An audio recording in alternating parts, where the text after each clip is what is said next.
سميع السماءة كثير الشان رفيع الذكر ذليل القدر مطاع الأمر فخيه الاسم عزيز الهلم كثير الغفران ونشهد أن لا إله إلا الله وحده لا شريك له ونشهد أن سيدنا وحبيبنا وإمامنا وقدوتنا وطبيبنا محمد صلى الله عليه وسلم আরেকটু কমাইতে হবে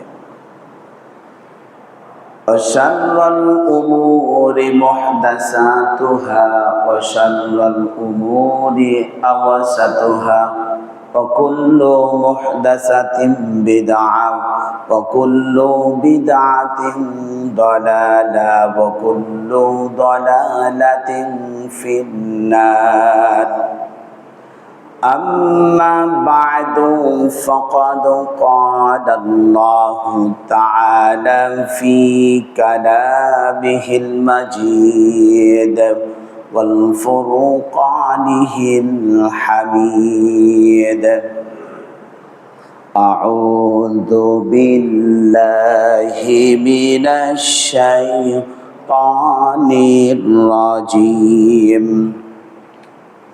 بسم الله الرحمن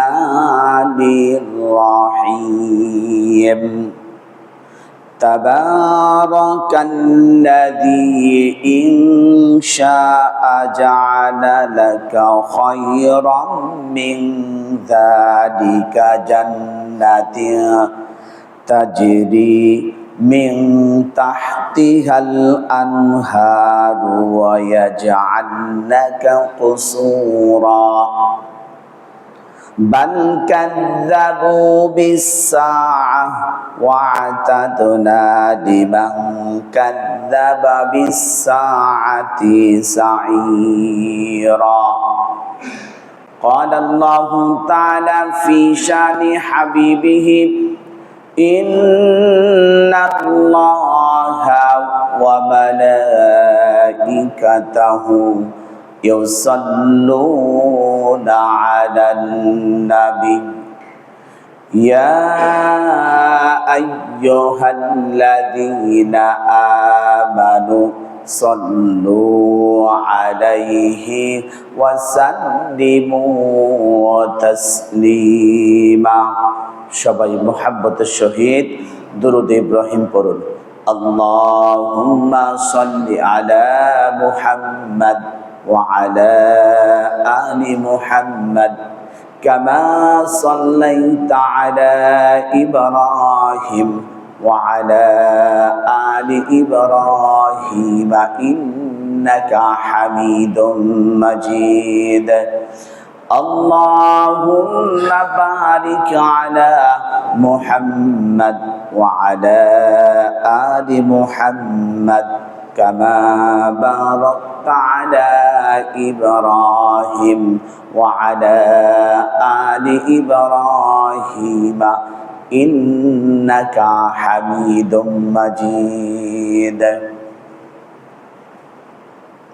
সকল প্রশংসার মালিক আল্লাহ রাব্বুল আলামিন, যিনি আমাদেরকে পবিত্র জুম্মার দিন মসজিদে আসার জন্য তৌফিক দিয়েছেন। আল্লাহর কাছে সিজদা অবনত চিত্রে আল্লাহ পাকের শিখানো কালাম তার শুকরিয়া আদায় করছি। বলুন আলহামদুলিল্লাহ। শান্তি অবতীর্ণ হোক জনাবে মুহাম্মদ রাসূলুল্লাহ সাল্লাল্লাহু আলাইহি ওয়াসাল্লাম। আমি আপনাদের সামনে কোরআনুল কারীম সূরাতুল ফুরকান এর 10 এবং 11 আয়াত আপনাদের সামনে উপস্থাপন করেছি। এই 10 এবং 11 আয়াতের উপর কথা বলবো। ওমা তৌফিক ইল্লা বিল্লাহ আলাইহি তাওয়াক্কালতু ওয়া ইলাইহি উনীব। রব্বানা লা ইলমা লানা ইল্লা মা আল্লামতানা ইন্নাকা আনতাল আলিমুল হাকীম। রব্বিশরাহ লি সাদরি ওয়া ইয়াসসির লি আমরি ওয়াহলুল উকদাতাম মিন লিসানি ইয়াফকাহু কওলি। বলুন আমিন। একটি সূরার ধারাবাহিকতা, একে তো রবিউল আউয়াল মাস, এটার উপরেও কথা বলবো, সূরার উপরেও কথা বলবো ইনশাআল্লাহ। দেখেন, এই আয়াতের ভিত্তি হলো তাবারাকাল্লাযী, বরকতময় আল্লাহ, যিনি অক্ষমতা, দুর্বলতা সব কিছু থেকে মুক্ত। ইনশা আজাআলা লাকা খায়রা। আল্লাহ পাক বলেছেন যে ওরা যাহা বলেছে, মানে কাফেররা বলতো যে মুহাম্মদ সাল্লাল্লাহু আলাইহি ওয়াসাল্লাম যদি নবী হয় তাকে কেন তার সঙ্গে অর্থাৎ বডিগার্ড দিল না, তাকে কেন বাগান বাড়ি দিল না, বাগান দিল না, টাকা পয়সা অর্থ সম্পদ এইগুলি কেন দিল না। মিন যালিকা জান্নাতিন তাজরি মিন তাহতিহাল আনহার। আল্লাহ পাক বলছেন ওরা যাহা দাবি করেছে, যাহা বলেছে, আমি আল্লাহ চাইলে এর থেকেও বেশি কিছু দিতে পারতাম। মিন তাহতিহাল আনহার, আর আমি এমন তাদের জন্য বাগান বাড়ি যার তলদেশ দিয়ে নহর প্রবাহিত, ওয়ায়াজআলনাকা কুসুরা, অর্থাৎ এর থেকেও আমি তাকে বহু প্রাসাদ আমি চাইলে তাকে দান করে দিতে পারতাম। এখন মুমিনদের জন্য আল্লাহ পাক বলেন আমি তাদের জন্য বিশাল প্রাসাদ নির্মাণ করেছি। সালেহ ব্যক্তিদের জন্য বিশাল বড় বড় প্রাসাদ নির্মাণ করেছি এবং নেককার ব্যক্তিদেরকে জান্নাতের থেকে ডাকবে, জান্নাত, মুমিনরা জান্নাতকে ডাকবে। আমি আল্লাহর কাছে ফিকির করছি, আল্লাহ তোমরা আমাকে জান্নাত দাও, তুমি আমাকে জান্নাত দাও। আর সেই দিন কিয়ামতের ময়দানে হিসাব ফয়সালা হয়ে যাওয়ার পর জান্নাত বান্দাকে ডাকবেন। সুবহানাল্লাহি ওয়া বিহামদিহি।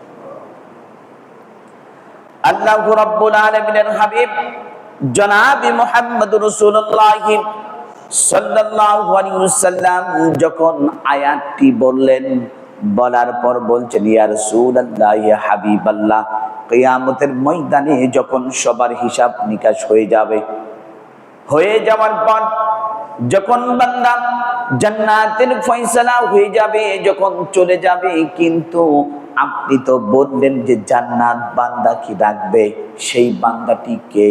তখন আবু বকর সিদ্দিক রাদিয়াল্লাহু তাআলা আনহুকে লক্ষ্য করে বললেন, সাহাবীরা তোমরা সাক্ষী থেকে যাও, জান্নাত আবু বকরকে স্বয়ং ডেকে নিয়ে নিবে।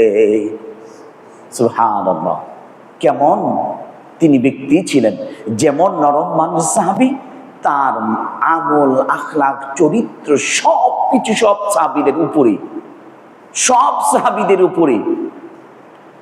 তখন বললেন ইয়া রাসূলুল্লাহ, হাবিবাল্লাহ, তার মধ্যে আমলটা কি? তখন বলছেন শোনো, একদিন রাত্রে যখন আমার বাড়ির মধ্যে প্রবেশ করলাম, বাড়িতে প্রবেশ করে দেখি আয়েশা সিদ্দিকা চাঁদনির রাত্রে উঠানের মধ্যে বসে আছেন আর তারকারাশির দিকে দেখছেন। দেখার পর জিজ্ঞাসা করলো, আয়েশা রে, অবাক দৃষ্টিতে কেন তুমি তাকিয়ে আছো এই আসমানের দিকে? তখন বলছেন হুজুর, আমার এই তারকারাজি চাঁদের স্নিগ্ধময় আলোকে আমার মনটাকে কেড়ে নিয়েছে, এই জন্য আমি তাকিয়ে আছি। তখন বলছেন আয়েশা রে, তাহলে আর কিছু? তখন চোখ দিয়ে কেন অঝোর নয়নে পানি ঝরছে? তখন বলছেন হুজুর, এই তারকারাশির মতো যেন কার আমল নামায় নেকি আল্লাহ পাক উঠাই দেবেন, সেই ব্যক্তিটা কতই না বড় ভাগ্যবান। তখন বলছেন আয়েশা রে শোনো, এই আসমান ভরা যেই তারকাগুলি দেখছো, এই তারকারাশির মতো নেকি আল্লাহ পাক কিয়ামতের দিন ওমরকে দান করে দিবেন।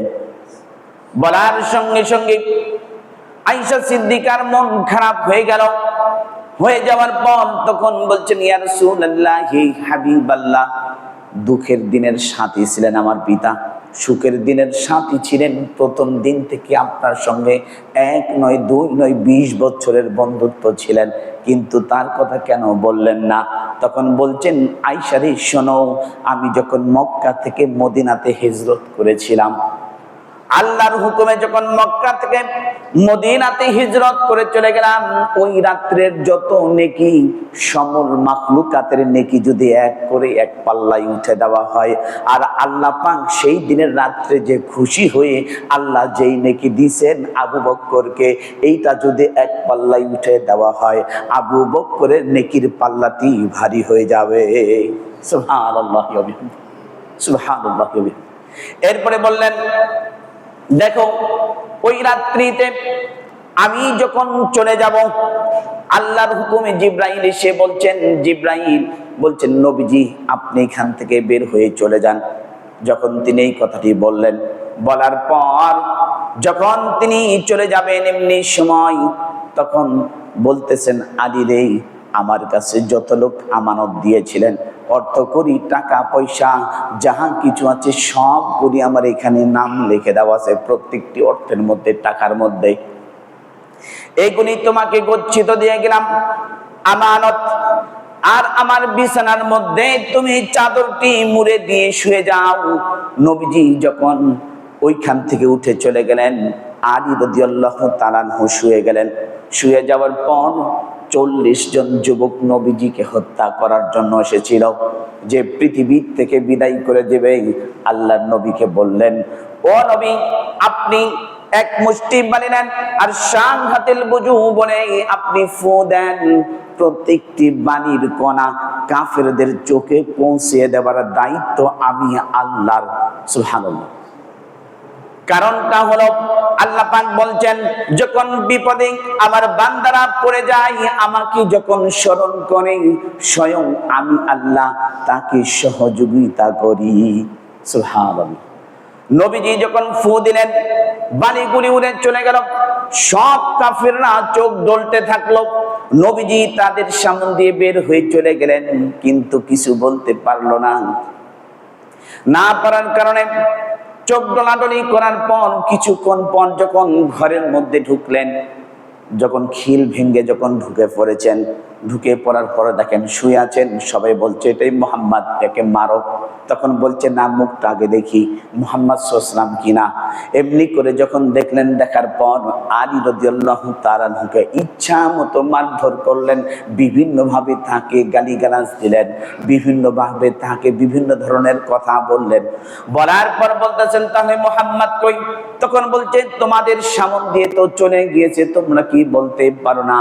তখন বলছেন, শোনো, আমি এইখানে শুয়ে আছি নবীজির হুকুমে, কারণ আমাকে জিম্মাদারিত্ব দিয়েছেন এই অর্থ সম্পদগুলি যাতে আমি সুন্দর করে যার যার নাম লেখা আছে সবগুলি যাতে আমি বুঝিয়ে দিতে পারি। আর নবীজি যখন হাঁটতে হাঁটতে চলে গেলেন গাড়ি সুরের মধ্যে, নবীজি যখন যেই গর্তটার মধ্যে ঢুকবেন, ওই গর্তটার মধ্যে মাত্র মাথা দেখা যায়, সুন্দরভাবে বসাও যায় না। নবীজি ওইখানে বসতেন আল্লাহর উপর তাওয়াক্কুল করে। বসার পর তখন বলছেন, আবু বকর, আমার হাঁটতে হাঁটতে বড় কষ্ট হয়ে যাচ্ছে, আমি আর চলতে পারতেছি না, তুমি একটু বসো, তোমার মাথার উপর, তোমার উরুর উপর মাথা রেখে আমি ঘুমিয়ে যাই।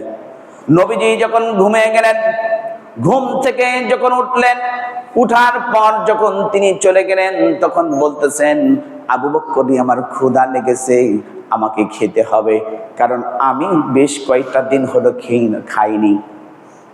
আল্লাহর নবী সাল্লাল্লাহু আলাইহি ওয়াসাল্লাম যখন তিনি চলে গেলেন, তখন বলছেন, ইয়া রাসূলুল্লাহ, দূর থেকে একটি বাড়ি দেখা যায়, ওই বাড়ির মধ্যে আমি ঢুকবো।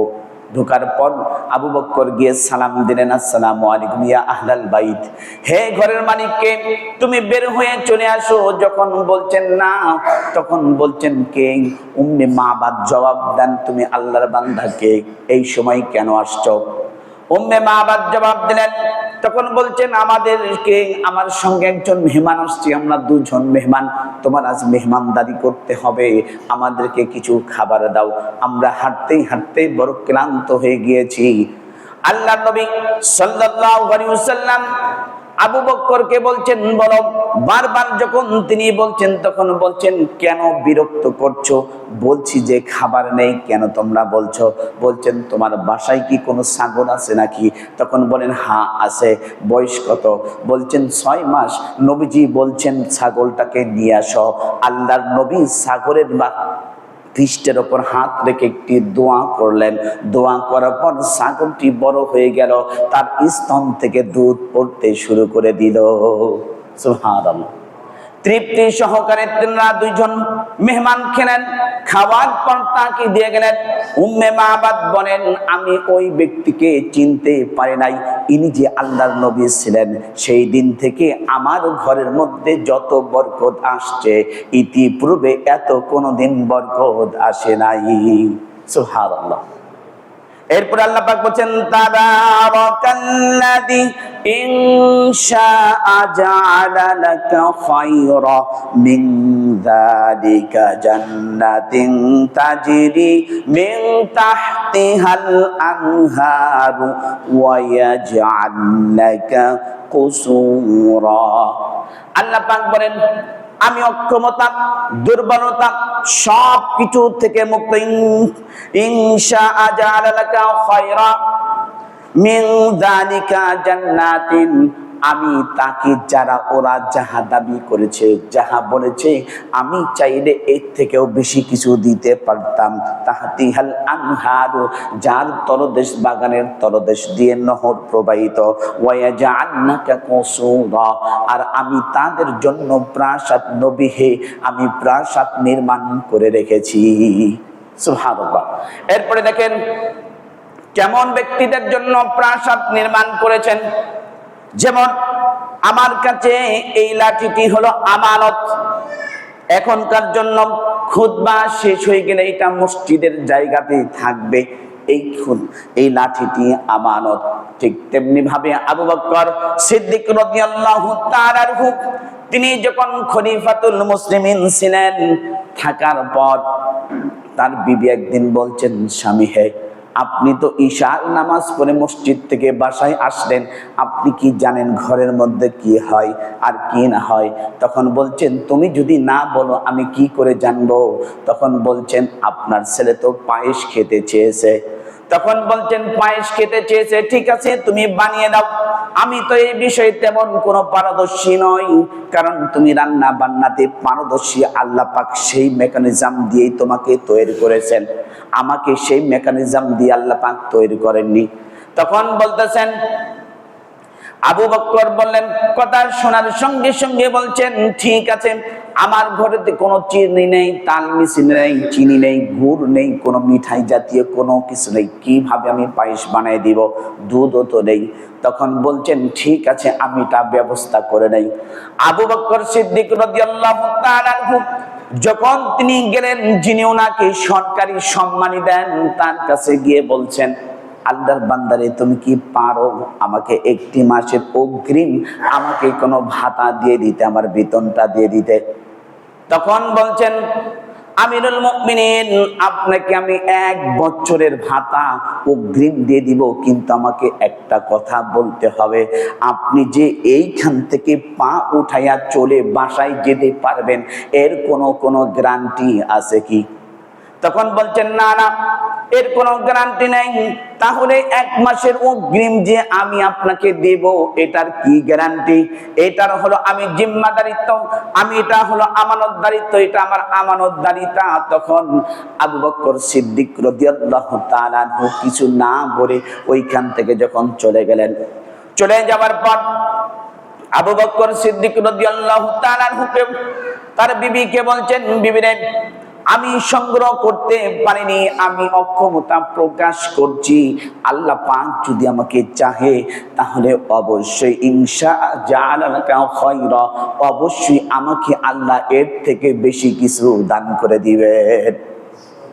যখন এই কথাটি বলেছেন, বলার পর বিবি বলছেন ঠিক আছে আপনি যখন পারলেন না, আমি এটার ব্যবস্থা করব। সেই দিন থেকে যেই খাবারটি আছে ওইখান থেকে চাল অথবা আটা 2 মুষ্টি করে আলাদা আলাদা রাখতে থাকলেন। রাখার পর যখন তিনি দেখলেন একটি মাস হয়ে গেল, বেশ কিছু চাল অথবা আটা হয়ে গেল, তিনি বাজারে বিক্রি করার, তেনার ওয়াইফ বিক্রি করার ব্যবস্থা করলেন। ব্যবস্থা করে যখন কিছু টাকা হলো, দিরহাম হলো, এই দিরহাম দিয়ে বাজার থেকে যখন চিনি, দুধ, মিষ্টি জাতীয় কিনে নিয়ে আসলেন, পায়েস যখন পাকিয়ে দিয়েছেন, বানিয়ে দেবার পর বাচ্চা যখন তৃপ্তি সহকারে খেয়েছে, খাবার পর বলছেন, আমিরুল মুমিনিন খলিফাতুল মুসলিমিন, এই নেন, আপনার জন্য এক বাটি পায়েস রেখে দিয়েছি। তখন আবু বকর জিজ্ঞাসা করছেন, আল্লাহর বান্দিরে, ও আমার স্ত্রী, তুমি এই পায়েস পেলে কোথায়? তখন বলছেন, যেই দিন আপনাকে আমি বলেছিলাম আমার জন্য একটু টাকা দেন, পয়সা দেন, আপনার ছেলে পায়েস খেতে চেয়েছে, আপনি যখন অপারগতা প্রকাশ করলেন, ওই দিন থেকে আমি এক মুষ্টি করে চাল অথবা আটা রাখতে রাখতে যখন বেশি হয়ে গেল, ওইটা বাজারে বিক্রি করে আমার সন্তানের জন্য দুধ, চিনি, মিষ্টি জাতীয় কিনে নিয়ে এসে পায়েস বানিয়ে দিয়েছি। তখন সঙ্গে সঙ্গে পায়েস না খেয়ে সঙ্গে সঙ্গে সরকারি কোষাগার গিয়ে বলতেছেন, শোনো, আমার জন্য যতটুকু আটা বরাদ্দ হয়, আমার জন্য যতটুকু টাকা বরাদ্দ হয়, যতটুকু খাবার বরাদ্দ হয়, ওইখান থেকে প্রত্যেকটার থেকে 2 কেজি করে কমিয়ে দিবা। মিলান দেখি, জান্নাত যাব কিভাবে? আপনার আমার জীবনের সাথে মিলান। সাহাবীরা পৃথিবীতে এই জান্নাতের টিকিট পেয়েছেন, জান্নাতের টিকিট পেয়েছেন, আর আপনি আমি দোয়া করছি, দোয়া কবুল হচ্ছে না। আবু বকর বলছেন, আমার এই খাবারটি কমিয়ে দিবা। তখন বলছেন, আমিরুল মুমিনিন, কেন? তখন বিস্তারিত বলে, তখন বলছেন, 2 কেজি চাল যদি কম হয়, এতে যদি আমার সংসার চলে, তাহলে আলহামদুলিল্লাহ, সরকারি কোষাগার থেকেই তা আমার নেবার দরকার নাই। বাস্তবতা দেখেছি, আজকে যারা মেম্বার, পরের দিনে চেয়ারম্যানের নির্বাচন করা উপযোগী হয়ে যায়। কেন? টাকা পেল কোথায়? আপনাদের এদিকে চেয়ারম্যানের নির্বাচন নেই, কিন্তু আমার ওদিকে দেখেছি, এই যে গততে যে নির্বাচন হয়েছে, আবার শেষের দিকে আসছে, আবার নির্বাচন শুরু হবে, এর আগের থেকে প্রচারণা শুরু। প্রশ্নটা হলো, আপনাকে সরকার কত টাকা দেয়? যেই সেকশনই থাকেন না কেন, হক আদায় করে যদি আপনি তার দায়িত্ব সম্পন্ন না করেন, বেতন যাহাই পান, এটা হালাল হবে না, হালাল হবে না। ওয়াল্লাহি, আল্লাহর কসম করে বলছি, ওই বেতন খেয়ে, টাকা দিয়ে খেয়ে আপনি ইবাদত করবেন, ইবাদত কবুল হবে না। আমার ডিউটি হলো 24 ঘন্টা, ধরেন স্রেফ 8 ঘন্টা, আমি 8 ঘন্টার আগে বসে, সরকারি চাকরি করি, বসে বসে আমি ক্যান্টিনে বসে বসে চা খাচ্ছি, চা খেয়ে আমি ওখান থেকে সই তো করছি, ওইখান থেকে চলে আসছি, আর সময়গুলি পড়ে রয়েছে। এমনকি অসংখ্য অফিস আছে না, আছে না? আবার কাজ করতেছে, ফাইল পত্র নিয়ে গিয়ে কাজ করছি হলো বাসায় এসে। কেন? আপনার অফিস কি হয়েছে? অফিস সরকার আপনাকে টেবিল দিয়েছে, চেয়ার দিয়েছে, সরকারি খরচে আপনার মাথার উপর ফ্যান ঘুরছে, আপনি রাজকীয় ভাবে কাজ করছেন। আজ বলছেন যে নামাজ পড়ছি, এদিকে তল দিয়েও খাই, উপর দিয়েও খাই, হুজুরাও খাই, গোপনীয়ও খাই, আবার বাসায় এসেও খাই, আমিও খাই, আমার বিবিও খাই। বলেন তো, এই খেয়ে কি ইবাদত কবুল হবে? জান্নাত দিচ্ছেন কেন? ওয়াজআলনাকা কুসুরা, আল্লাহ পাক বলেন, তাদের জন্য অসংখ্য প্রাসাদ বানিয়ে রেখেছি। এক একটি আয়াতের শব্দের মধ্যে অসংখ্য, অগণিত আপনার তথ্য দিয়েছেন। আবু বকর সিদ্দিক রাদিয়াল্লাহু তাআলা আনহু, তিনি যখন মসজিদে নববীতে সকল সাহাবীদের কাছ থেকে আল্লাহর নবী সাল্লাল্লাহু আলাইহি ওয়াসাল্লাম বলছেন, সাহাবীরা রে, তোমরা ধর্মে যুদ্ধের জন্য, দ্বীনকে বিজয়ী করার জন্য কে কি আছে, দান করবে, করো। তখন আবু বকর সিদ্দিক রাদিয়াল্লাহু তাআলা আনহু এই কথাটি তিনি শুনলেন, সকল সাহাবীরা দান করছেন, অমুক দিনে দান করতে হবে, আবু বকর দানের শরীক হবে। যখন শরীক হবে তিনি সকলে নিয়ে আসছেন, উমারকে জিজ্ঞাসা করছেন, উমার তুমি কি দান করেছো আর কি আছে? তখন বলছেন, ইয়া রাসূলুল্লাহি আপনার ওই কথা শুনেছি, ওয়াজআলনাকা কুসুরা, যে আপনি বলেছেন নেককার ব্যক্তিদের জন্য, ভালো ব্যক্তিদের জন্য, যারা সব সময় আল্লাহর জন্য নিবেদিত প্রাণ, ওই ব্যক্তিদের জন্য অসংখ্য প্রাসাদ বানিয়ে দিবেন।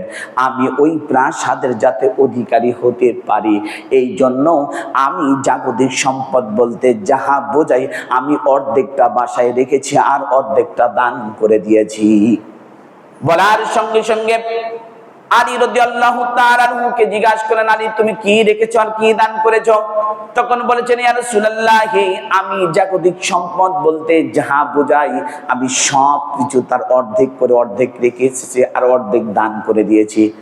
এরপরে উসমান গনিকে বললেন, উসমান তুমি কি দান করেছো, কি রেখেছো? তখন বলেন, ইয়া রাসূলুল্লাহ আমার জাগতিক সম্পদ বলতে আল্লাহ আমাকে যাহা দান করেছেন এর অর্ধেকটা রেখেছি আর অর্ধেকটা আপনার কদমে উৎসর্গ করে দিয়েছি।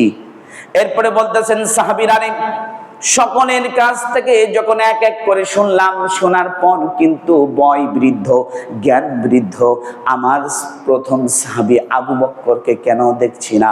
তখন বলছেন, ইয়া রাসূলুল্লাহ হাবিবাল্লাহ ওই যে দেখছেন মসজিদে নববীর খুঁটি, ওই খুঁটির আড়াল থেকে সে দাঁড়িয়ে দিয়ে ফোপায়া ফোপায়া কাঁদছে আর বলতেছেন, আল্লাহ সকলই সব কিছু দান করলো কিন্তু আমি আবু বকর এখন পর্যন্ত তেমন কিছু দান করতে পারি নাই। যখন আবু বকর সিদ্দিক রাদিয়াল্লাহু কে ডাকা হলো, আবু বকর তুমি কাঁদো কেন, তুমি কি দান করেছো? তখন বললেন, ইয়া রাসূলুল্লাহ হাবিবাল্লাহ এই জেনেন আমার দান। যখন তিনি দান করেছেন থলেটা দিয়েছেন, থলেটা যখন ঢাললেন, ঢালার পর দেখেন কয়েক কেজি গম আর কয়েকটি দিরহাম। তখন বলছেন, আবু বকর বলো তো তুমি কি রেখেছো আর কি থুই আসছো? তখন বলছেন, ইয়া রাসূলুল্লাহ আমার জাগতিক সম্পদ বলতে যাহা বোঝাই সম্পূর্ণ নবীজির কদমে আমি উৎসর্গ করে দিয়েছি। তাহলে বাড়িতে কি রেখে এসেছো? তখন বললেন, ইয়া রাসূলুল্লাহ হাবিবাল্লাহ আমার বাড়িতে আল্লাহ এবং তার রাসূলকে রেখে সব সম্পত্তি আমি আপনার কাছে দান করে দিয়েছি। আল্লাহ পাক জিবরাইল এসে সঙ্গে সঙ্গে আবু বকরের নামে জান্নাতের টিকিট বরাদ্দ করে দিলেন। বলেন তো দেখি এমন হৃদয় আপনার আমার কার আছে? আছে কি? যার 10 টাকা আছে আরো 10 টাকা চাই, 20 টাকা আছে 50 টাকা হবে কিভাবে? এইভাবে শুধু পৃথিবীতে চলছি। মা মাদা ফিদ দুনিয়া আহলামুন ওয়া মা বাকিয়া মিনহা আমানি ওয়াল ওয়াক্তু বাইনাহুমা দায়ুন। ইমাম কাইয়ুম রাহমাহুল্লাহ বলেছেন যে পৃথিবীর মানুষ তারা বলে আমার এইটা লাগবে সেইটা লাগবে, কইতে কইতে কইতে কইতে তার জীবন শেষ হয়ে যাইতেছে। সময় মৃত্যু যখন তার সামনে আসলো, আসার পর সে বলছে, আল্লাহ ওয়াল ওয়াক্তু বাইনাহুমা দায়ুন, আরেকটু যদি সময় পেতাম তাহলে আমার মন খুলে মন ভরে সব কিছু দান করতাম। এমনও আছে আপনার এখানে এসে দেখছি কোন দান করে কিন্তু গোপনীয় ভাবে কেউ জানেও না, ওর বাড়ির ফ্যামিলি কেউ জানে না। যিনি দান করছেন তিনি শুধু জানেন, ওর সন্তান, ওনার বিবি, ওনার ছেলে, ওনার মেয়ে, কেউ ভাই বন্ধু কেউ জানে না। যিনাকে দিচ্ছেন তিনি জানে আর যিনি নিচ্ছেন তিনি জানে। আর তৃতীয়ত যিনি আছেন আরশে আজিম থেকে যিনি দেখছেন তিনি মহান রব্বুল আলামিন। এই জন্য আল্লাহর নবী সাল্লাল্লাহু আলাইহি ওয়াসাল্লাম বলেছেন, সাহাবীরা রে তোমরা যাহা কিছু করো আর সব যাহা করো না সব কিছু আল্লাহ দেখতে পান। বান্দা তুমি যাহা কিছু করছো সব কিছু আল্লাহর জন্য করতে হবে। যদি তুমি করো মৃত্যুর 40 দিন আগে তোমাকে জান্নাতের সুঘ্রাণ দিয়ে জান্নাতুল ফিরদাউসের মেহমান বানিয়ে দিবে। দেখেন তো, একটু দেখেন না। আর আমাদের মধ্যে সবচেয়ে বড় একটি জিনিস কাজ করে, সেটা হলো দান করার সঙ্গে সঙ্গে সবাইকে বলে দেই সার্কুলার করি, এই ছবি ওটাই সেলফি এইটা সেটা করছি না। এটা না করে ডান হাতে দান করলে বাম হাতে জানবে না, বাম হাতে দান করলে ডান হাতে জানবে না। এটা। আর আরেকটা ওয়ে, দান করলে যদি আমার দেখা দেখি আর এক ভাই যদি দান করে তাহলে সেটাতে জায়েজ আছে, তবে খেয়াল রাখতে হবে আমার এই দ্বারা যাতে আমার মধ্যে অহংকার পয়দা না হয়ে যায়, অহংকার পয়দা না হয়ে যায়। এরপরে দেখেন জান্নাতের ঘর চাইছিলেন আবু বকর সিদ্দিক রাদিয়াল্লাহু তাআলা আনহু, যখন বলেছিলেন মিন যালিকা জান্নাতিন তাজরি মিন তাহতিহাল আনহার, রব্বুল আলামিন আপনি তো বলেছেন নবীর প্রতি কোরআনের আয়াত নাজিল হয়ে গেল, যাওয়ার পর বলছেন ইয়া আল্লাহ নবীজি আপনি বলুন তাহলে কিভাবে এই জান্নাতটা থাকবে, এর বাগানের তলদেশ দিয়ে নহর প্রবাহিত, আমি কিভাবে বুঝবো? তখন বলছেন ওই ব্যক্তিদের জন্য দেখায় দিবেন, বুঝায় দিবেন, আর ওই ব্যক্তিরাই পাবি যারা আমল সালেহ করে, 5 ওয়াক্ত নামাজ পড়তে হবে, ভালো ভালো কাজ করতে হবে, আপনার আমার দ্বারাই কুরসিন কালেও কারো কোনো ক্ষতি করা যাবে না, মান সম্মান কারোর জন্য নষ্ট করা যাবে না, কারো রিজিকে আঘাত করা যাবে না। আল্লাহর নবী জনাবি মুহাম্মদ রাসূলুল্লাহ সাল্লাল্লাহু আলাইহি ওয়াসাল্লাম বলেন ওই আমলে সালেহ যারা করেছেন ওই ব্যক্তিদের জন্য জান্নাতের মধ্যে তাদের জন্য অট্টালিকা রেখেছেন, বানিয়ে রেখেছেন। তখন আবু বকর সিদ্দিক রাদিয়াল্লাহু তাআলা আনহু এটা চিন্তা করছেন, তিনি ছিলেন সবচেয়ে বড় কাপড়ের ব্যবসায়ী। যখন তিনি কাপড়ের ব্যবসার জন্য বাজারে গেলেন, একজন ব্যক্তি কাপড় ক্রয় করেছেন, তার থেকে 1 সপ্তাহ পর এসে বলছেন আল্লাহর বান্দারে তোমার কাছ থেকে কাপড় ক্রয় করেছিলাম, এই কাপড়টি আমার পছন্দ নয়। তখন উনি ঢিলা দিয়ে যখন কাপড়টি দিয়েছেন, চোখ থেকে আবু বকরের অঝর নয়নে পানি ঝরছে, আর উমর বলছে ভাই তুমি কাঁদছো কেন? তখন আবু বকর বলছেন ভাই তুমি এটা বুঝবে না। তখন বলছেন যে আমি বুঝবো না মানে তুমি আমাকে বুঝাইয়া বলো। ওখানে আলী রাদিয়াল্লাহু তাআলা আনহু আছেন, তিনি বলছেন আনা মাদিনাতুল ইলমি ওয়া আলিয়ুন বাবুহা। ও আবু বকর শোনো, তোমার কথা বলি নাই, আমার কথা বলেছেন স্বয়ং মুহাম্মদ রাসূলুল্লাহ সাল্লাল্লাহু আলাইহি ওয়াসাল্লাম। তিনি বলেছেন আনা মাদিনাতুল ইলমি, আমি হইলাম জ্ঞানের সমুদ্র, আলিগুন বাবুহা, এই জ্ঞানের সমুদ্র প্রবেশ করার জন্য তরুণ দরজা হতেছেন আলী। তাহলে বলো তো দেখি আমি কেন বুঝবো না? তখন উসমান গনি রাদিয়াল্লাহু তাআলা আনহু আছে বলছেন দেখো অর্থবিত্তবান সব কিছু দিক দিয়ে হিসাব কষার দিক দিয়ে আমি বিচক্ষণতা আছি বলো। তখন বলছেন শোনো, তাহলে আমি বলছি তোমরা যখন আমাকে পিরাপিরি করছো, আমি এই জন্য কাঁদছি, যেভাবে 1 সপ্তাহ আগে কাপড়টি নিয়ে গিয়েছেন, আবার 1 সপ্তাহ পর আসে ফেরত দিলেন, ঢিলা দিলেন, এমনি করে আমার সারা জীবনের যত আমল করেছি, এই আমলগুলি যদি আল্লাহর কাছে মঞ্জুর না হয়, কবুল যদি না হয়, এই আমলগুলি যদি এমন করে পোটলা বেঁধে যদি আল্লাহ আমার মুখের উপর নিক্ষেপ করে দেয়, তাহলে সেই দিন আমি কিভাবে কি করব বলো তো দেখি। সুবহানাল্লাহি ওয়া বিহামদিহি। আপনি আমি কি ধ্যান ধারণা করি আর ওই সাহাবীরা কি ধ্যান ধারণা করছেন, কিভাবে ধ্যান ধারণা করছেন? আপনার আমার ধ্যানের সাথে সাহাবীদের ধ্যানের কেন মিল হচ্ছে না? আপনি আমি যেই নবীর উম্মত, ওরাও সেই নবীর উম্মত। আপনি আমি কি কখনো ভেবে দেখেছি এই একটি আয়াতের মধ্যে যতগুলি তথ্য আছে, পরের আয়াতটা জাহান্নাম সম্পর্কে আছে। তো এখানে আল্লাহ নবী মুহাম্মদ রাসূলুল্লাহ সাল্লাল্লাহু আলাইহি ওয়াসাল্লাম যেভাবে বলেছি, আমরা তার একটু ধার দিয়েও যাই না। দেখেন তো একটি জিনিস চিন্তা করেন, আপনার আমার জন্য জান্নাত যাওয়া অতীব সহজ হয়ে যাবে। সকাল থেকে নিয়ে যখন ঘুম ভাঙছে, ঘুম ভাঙার পরে জুম্মার নামাজের আগ পর্যন্ত কতগুলি ভালো কাজ করেছি আর কতগুলি খারাপ কাজ করেছি, আপনি ক্যালকুলেশন করেন। ক্যালকুলেশন করার পর ভালো কাজগুলো একটা সাইড করেন, খারাপ কাজগুলো একটা সাইড করেন। সাইড করার পর দেখেন তো আপনার কতগুলি, যদি ভালো কাজের সংখ্যা হয় তাহলে আপনার জন্য 1 বিঘত পরিমাণ জান্নাতের দিকে অগ্রসর হয়ে রয়েছেন। আর যদি খারাপ কাজ হয় তাহলে আপনি জাহান্নামের দিকে অগ্রসর হয়ে গিয়েছেন। সহজ জিনিস বোঝেন, এত পেঁচানো গোছানো হাদিস লাগবে না। দেখেন তো দেখি আল্লাহর নবী জনাবে মুহাম্মদ রাসূলুল্লাহ সাল্লাল্লাহু আলাইহি ওয়াসাল্লাম তিনি তার সাহাবী যখন বলতেন, সাহাবী আলাইহি আজমাইনরা বলতেন, যতক্ষণ আমরা নবীজির কাছে থাকতাম তখন আমাদের দিল, তখন আমাদের মন, মস্তিষ্ক সব কিছু ভালো থাকতো। যখন ওইখান থেকে বের হয়ে যেতাম তখন সঙ্গে সঙ্গে আমাদের মন মানসিকতা খারাপ হয়ে যেত।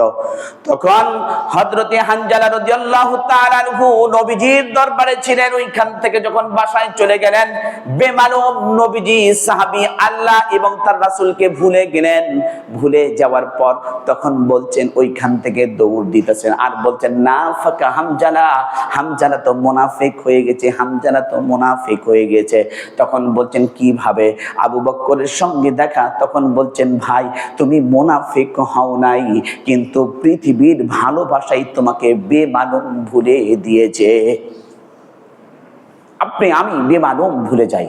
বিবির কাছে গেলে এক মায়া, বাচ্চার কাছে গেলে এক মায়া, ব্যবসা প্রতিষ্ঠানে গেলে আরেক মায়া, স্কুল প্রতিষ্ঠান জীবনে আরেক মায়া, মসজিদে আসবেন আরেক মায়া। সবাই মায়ার চক্করে হাবুডুবু খাচ্ছে পৃথিবীতে, বলেন ঠিক কিনা? আমি সবাই মায়ার জালে হাবুডুবু খাচ্ছি। যার সন্তান নেই তার মায়া, আমার একটি যদি সন্তান হতো রে, কত সুন্দর ওই লোকটাও তার বাচ্চাকে ভালোবাসছে। আবার আরেকজন বলতেছে যে আমার যদি ছেলে সন্তান হতো তাহলে আমার কাই আঙ্গুল ধরে মসজিদে আসতো হাঁটতে হাঁটতে, পবিত্র জুম্মার দিন বা 5 ওয়াক্ত নামাজ পড়তে আসতাম সাদা পাঞ্জাবি পরে। এই একটি মায়া। আমার একটি বাড়ি আছে, আরেকটি যদি বাড়ি হতো। আরেকজন বলতেছে আমার একটা ফ্যাক্টরি আছে, আরেকটা যদি ফ্যাক্টরি হতো। একজন মেম্বার আছে, সে বলতে আরেকজন আমি যদি চেয়ারম্যান হতে পারতাম কত। এই যে টান, এই ভালোবাসা, ইমাম কাইয়ুম বলেন তোমাকে আস্তে আস্তে করে কবরের মধ্যে নিয়ে গেছে। নিয়ে যাওয়ার পর যখন ওয়াল ওয়াক্তু এসেছে, সময় বাইনাহুমা দায়ুন, মৃত্যু, তখন বলছে যে আল্লাহ আমাকে একটু সময় দাও, আমি একটু ভালো কাজ করব, একটু ভালো কাজ করব। এখন এই মুহূর্তে 1 মিনিটের জন্য নিজের দিকে আঙ্গুল উঠান। সারা জীবন তো মানুষের দিকে আঙ্গুল উঠেছি, আঙ্গুল উঠে বলেন, এই আবু তোহা, তুই যে আজকে খুতবা দিছ, সকাল থেকে ফজর নামাজ পড়তে থেকে কয়টা ভালো কাজ করছ? একটু দেখ, চিন্তা করেন না, চোখটা বন্ধ করে চিন্তা করেন কয়টা ভালো কাজ করেছি আর কয়টা মিথ্যা কথা বলেছি, কার কতটুকু খারাপই করেছি। তাহলে তো সবকিছু হিসাব মিলে যাবে, হিসাব মিলে যাবে, সহজ হিসাব, সহজ হিসাব। কারণটা দেখেন, সাহাবীরা আশারায়ে মুবাশশিরিনা 10 জন তো আছেন, অসংখ্য সাহাবীরা জান্নাতের টিকিট পেয়েছেন পৃথিবীতে। তাদের চরিত্র, চলাফেরা, কহন বচন, যাহা কিছু আছে সব কিছু তাদের সৌন্দর্য ছিল, ইসলামিক মাইন্ডে ছিল। কোরআন এবং হাদিস দিয়ে তারা জীবন গড়েছে। নবীজি যেটা বলেছেন না সেটা করেননি, যেটা বলেছেন হ্যাঁ সেটা করেছেন। আর আমার নবী যেটা বলেছেন না সেটা আমি বেশি করি, যেটা বলেছেন হ্যাঁ আর আমরা সেটা করি না। ঠিক না? মিলান তো দেখি। এরপরে আল্লাহর নবী সাল্লাল্লাহু আলাইহি ওয়াসাল্লামের সাহাবী হযরতে হুযায়ফা রাদিয়াল্লাহু তাআলা আনহু তিনি বলছেন, আমার কাছে সকল মুনাফিকদের লিস্ট দিয়েছেন, যাকে বলে সিদরে রাসূল হয়। ইতিহাসবিদগণ বলেন এই সিদরে রাসূলের কাছে সকল সাহাবীদের মুনাফিকের লিস্ট গুলি বলেছেন। মক্কা এবং মদিনার সঙ্গে রাত্রের গভীর হয়ে গেল। ওই রাত্রের গভীরে এসে তখন আবু উমার রাদিয়াল্লাহু তাআলা আনহু জিজ্ঞাসা করছেন যে শোনো, আজ বলো তো দেখি আমাকে কেন মুনাফিকের লিস্টের নামের মধ্যে আমি উমারের নামটা আছে নাকি, তুমি একবার হাতায়া দেখো। তখন বলতেছেন কেন, কি সমস্যা তোমার?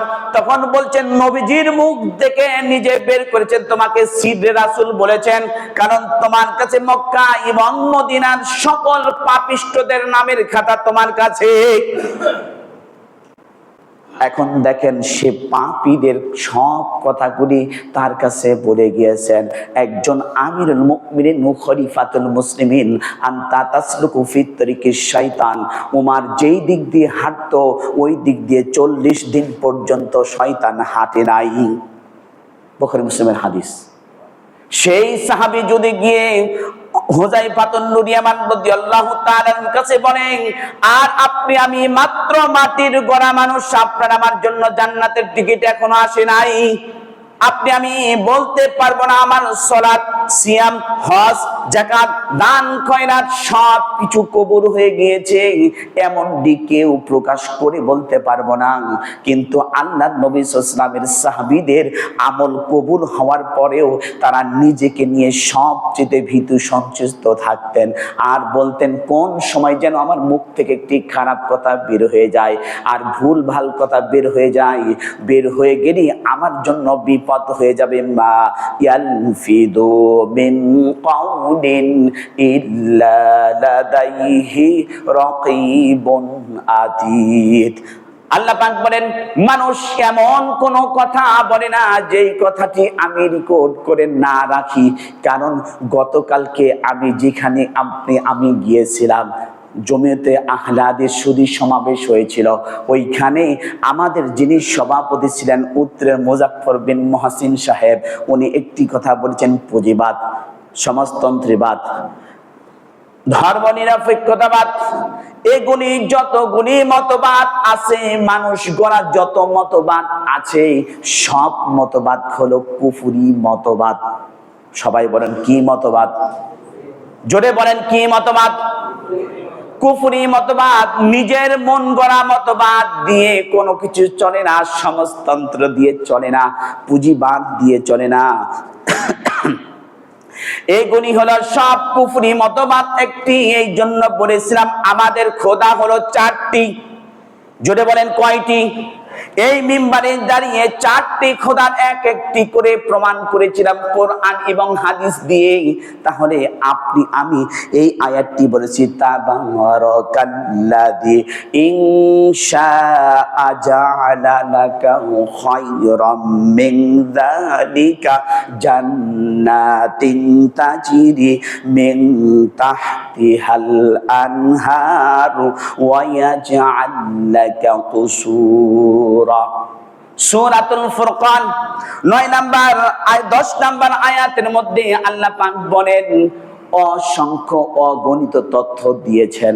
এক নাম্বার হলো, আপনি আমি যেহেতু বলেছি তাবারাকাল্লাযী, তিনি অক্ষমতা, দুর্বলতা সব কিছু থেকে মুক্ত, তার কোনো অর্থ লাগে না, তার কোনো ঘুমার প্রয়োজন হয় না, তার তন্দ্রা কোনো কিছু আসে না, তিনি চিরঞ্জীব, তিনি হুয়াল হাইয়ুল কাইয়ুম, তিনি চিরঞ্জীব এবং চিরস্থায়ী। কিন্তু আপনি আমি বলি, কারণটা হলো কি, একজন ক্ষমতা যার আছে তার সমকক্ষ বানানোর নামই হলো শিরক, তার সমকক্ষ বানানোর নামই হলো শিরক। এই সূরাতুল ফুরকানের মধ্যে তাওহীদের সবচেয়ে বড় বড় কনসেপশন দিয়েছেন। আপনি আমি যদি সুন্দর করে সূরাতুল ফুরকান দিয়ে জীবন গড়ি, তাহলে আপনার আমার মন বলে, আমার ক্ষুদ্রতম মন বলে যে আপনাকে আমাকে আল্লাহ পাক অবশ্যই জান্নাতুল ফিরদাউস দান করে দিবেন। কারণটা হলো, দেখেন তো, তাবারাকাল্লাযী, তিনি আল্লাহ যিনি সব কিছু থেকে মুক্ত। যেমন মুসা আলাইহিস সালাম, এই তাবারাকা শব্দের অর্থ আসছেন তিনি পবিত্র এবং বড়, তিনি সব কিছু থেকে, অক্ষমতা, দুর্বলতা থেকে পবিত্র। যখন তিনি এই কথাটা বলছেন, মুসা আলাইহিস সালাম বলছেন, রব্বুল আলামিন, তুমি কি খাও না, তুমি কি ঘুমাও না, তোমার কি তন্দ্রা নিদ্রা বলতে কোনো কিছু নেই? কারণ তিনি ছিলেন আবেগপ্রবণ একজন নবী। তখন বলছেন, হ্যাঁ আমি, দেখো তাহলে আমি যদি খাই, আমি যদি ঘুমাই, আমার যদি তন্দ্রা থাকে, নিদ্রা থাকে, আমার যদি রেস্টের প্রয়োজন হয়, তাহলে তোমার যেমন, তুমি কি আমাকে তেমন মনে করেছো? কোরআন এবং হাদিসে আল্লাহর হাত আছে, আল্লাহর চক্ষু আছে, আল্লাহর কান আছে, আল্লাহর পা আছে, এগুলি আছে বলেই কিন্তু আপনার আমার মতো নয়, আল্লাহর মতো আল্লাহই তিনি। আপনি আমি কিছু জানি, সব কিছু জানেন কে? মুসা আলাইহিস সালাম কে বলছেন, মুসা রে, তুমি যদি এই কথাটি প্রশ্ন করো তাহলে দাঁড়াও। মুসাকে দুই হাতে দুইটা পানি গ্লাস দিয়ে দাঁড় করে দিলেন। দাঁড় করে দিবার পর বলছেন, ঘুমকে বলছেন, ও ঘুম, তুমি মুসাকে ধরো। মুসাকে যখন ধরছে, রাত্রি যখন গভীর হয়ে আসলো, আসার পর তখন মুসা আলাইহিস সালাম হাত শিথিল হয়ে আসছে। কারণ মানুষের যত অঙ্গ প্রত্যঙ্গ আছে, সকল অঙ্গ প্রত্যঙ্গগুলির আপনার সব কিছুর প্রয়োজন আছে ঘুমের। যখন শিথিল হয়ে আসছে, একটা গ্লাসের সঙ্গে আরেকটা গ্লাসের যখন বাড়ি লাগলো, বাড়ি লেগে যখন ভেঙে পড়ে চলে গেল, তখন মূসা থতমত খেয়ে তখন বলছেন, আল্লাহর দিকে তাকিয়ে আছেন। তখন আল্লাহ বলছেন, মূসা রে, তোমার মতো যদি আমার ঘুমে ধরতো, আমার যদি তন্দ্রায় ধরতো, আমার যদি ক্ষুধা পেত, আমি যদি খাইতাম, তাহলে আমার রাজত্ব সব কিছু তছনছ হয়ে যেত। এই আয়াতটার মধ্যে ইনশা জাআলাকা খায়রা, আল্লাহ পাক বলেন, তোমার যত কিছু কল্যাণ লাগে আমি আল্লাহ সব কল্যাণ দিয়ে ভর্তি করে দিয়েছি, তুমি আমার কাছে চাইতে ব্যর্থ। আমরা কি সবাই ব্যর্থ না? দেখেন তো, ফজরের নামাজ আপনার আমার জন্য ফরজ ছিল না? কথা বলেন না কেন, ছিল না? আমরা কি মসজিদে আসে তাই আদায় করেছি? নামাজের হক কি? হ্যাঁ, আপনার বাসায় আদায় করেছেন, আমি স্বীকার করছি বাসায় আদায় করেছেন। আসলে কি নামাজের হকটা কি আদায় হলো? বলেন, কি আদায় হলো? হয় নাই। স্রেফ এই একটা সময় একটু চেয়ে নিচ্ছি। দেখেন, উম্মে মাকতুম রাদিয়াল্লাহু তাআলা আনহু, সূরাতুল আবাসা এর তাফসীর দেখেন, খুলে দেখেন। উম্মে মাকতুম রাদিয়াল্লাহু তাআলার অন্ধ সাহাবী তখন বলছেন, ইয়া রাসূলুল্লাহ, আমি তো অন্ধ সাহাবী, এই আমার পাহাড়িয়ার পদদেশ থেকে আসতে হয়, আঁকা বাঁকা পথ, আমার জন্য কষ্ট হয়, অনেক সময় সঙ্গী সাথী পাই না। তখন আল্লাহর নবী সাল্লাল্লাহু আলাইহি ওয়াসাল্লাম বলছেন, ঠিক আছে যাও। জিব্রাইল আসলেন কিছুক্ষণ পর, বলছেন, ইয়া রাসূলুল্লাহ, আপনি এটা কি বলছেন? ওকে কি বললেন? ওকে আজান শোনার সঙ্গে সঙ্গে সব কাজ কর্ম বাদ দিয়ে নামাজের জন্য মসজিদে আসতে হবে। তখন উম্মে মাকতুম রাদিয়াল্লাহু তাআলা কে ডাকতে বলছেন, এই দাঁড়াও। দাঁড়িয়ে গেলেন। তখন বলছে, তোমার বাসা থেকে রশি টানিয়ে তুমি মসজিদে আসবা। ইসলামিক সরকার যদি হতো, বাধ্যতামূলক নামাজ হতো। গতকালকে একটি ভিডিও দেখেছেন সৌদি আরবের। এই ভিডিওটা দেখার পর আমার নিজের চোখ থেকে পানি বেরিয়ে গেছে। একজন পুলিশ আসছে নামাজের সময়, বলছে সল্লু, তো সল্লু মানে তো নামাজ পড়ো, তো ওদের ভাষায় বলছে। তো যখন তিনি নামাজে যাচ্ছেন না, গাড়ি ড্রাইভ করছেন, গাড়ি দাঁড়াইতে করছেন না, সাথে সাথে কি যেন একটা কোড করলো, সঙ্গে সঙ্গে সামনের ব্রেক দিয়ে পুলিশ চতুর্দিক থেকে ঘেরাও করছে। ঘেরাও করার পর ওনাকে নিয়ে গেলেন, 20 মিনিটের ভিডিও।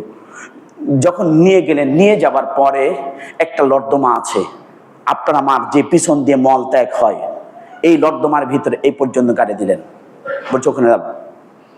ওখানে যখন গাড়ি এই পর্যন্ত দিয়েছেন, দিবার পর বলতেছেন আধা ঘন্টার সময়। বলেন তো আপনার আমার পক্ষে সম্ভব? আধা ঘন্টা পর বলছে, এর থেকে উঠবি, আর না হলে তোর পাসপোর্ট দে, তোর ভিসা দে, চলে যা। ইসলামিক রাষ্ট্র যদি হয়, আপনি আমি মনে করি কোরআন দিয়ে হাদিস দিয়ে যদি দেশ চলে, তাহলে বিধর্মীরা করবে কি? আল্লাহ নবীর সময় কি ছিলেন না? সাহাবীদের যুগে ছিলেন না? তাবিদের যুগে ছিলেন না? তাবিঈনদের যুগে ছিলেন না? মুস্তাহিদিনদের যুগে ছিলেন না? ইমামদের যুগে ছিলেন না? তাহলে কি খুব কষ্ট হয়েছে? আসলে আপনি আমি বুঝতে ভুল করি। কোরআনটাকে আমার নিজের মন গড়া মতো, এই জন্য সভাপতি সাহেব একটা কথা বলেছেন, নিজের মন গড়া মতো কোরআন বুঝেন না, নিজের মন মতো হাদিস বুঝেন না। হাদিস হাদিসের মতো বুঝতে হবে, কোরআন কোরআনের মতো বুঝতে হবে। যেটা আল্লাহ পাক নাজিল করেছেন মুহাম্মদ সাল্লাল্লাহু আলাইহি ওয়াসাল্লামের উপর, যেই সিস্টেমে, যেই কোয়ালিটিতে, ঠিক সেইভাবে বুঝতে হবে।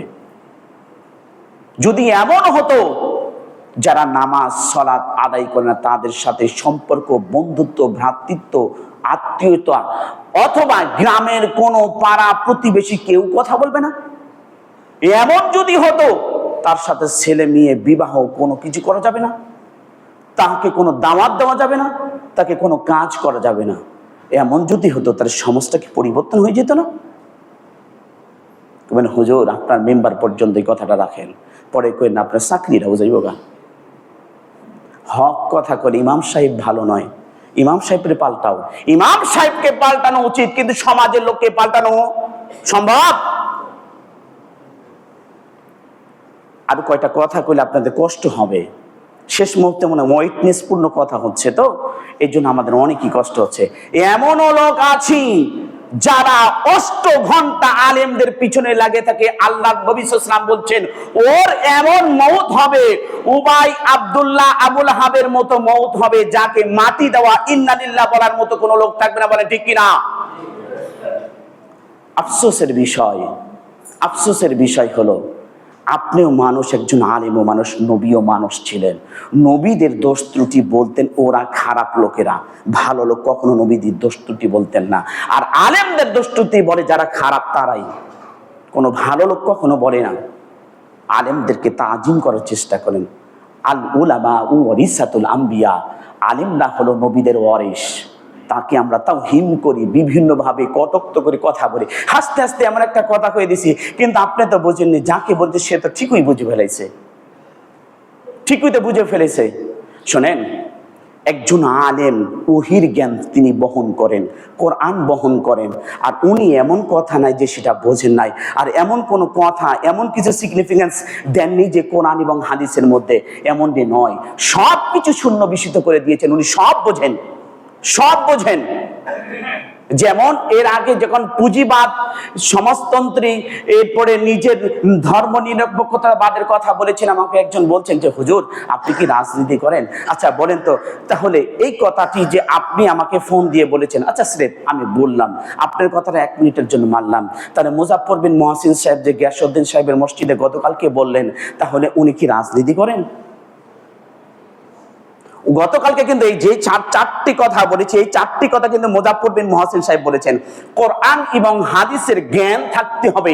যেই পাতিলে আমি ভাত রান্না করব, এই পাতিলে ভাত রান্না করার মতো পাতিলটি উপযোগী হতে হবে। যদি উপযোগী না হয়, তাহলে ওই পাতিলে ভাত রান্না করা আদৌ সম্ভব। আমি কোরআন হাদিস বলছি, লোড নিতে যদি না পারেন, তাহলে আমার দ্বারাই সম্ভব, লোড দেওয়াটা সম্ভব। যে আয়াতটি বলেছি, এখনো 20টা তথ্য আছে।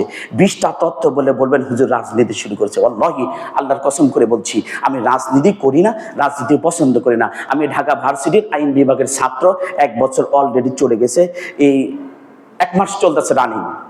আপনাদের সকলের কাছে দোয়া চাই, আল্লাহ পাক যাতে আমার শিক্ষা কোর্সটাকে কমপ্লিট করতে পারি, কোরআন এবং সহিহ হাদিসের আলোকে যাতে কথা বলতে পারি, আল্লাহ পাক আমাকে যেন সেই তৌফিক দিয়ে দেয়, বলুন আমিন। আমাদেরকে একটি জিনিস গিফট করেছেন। আমি অনেকদিন হলো একটা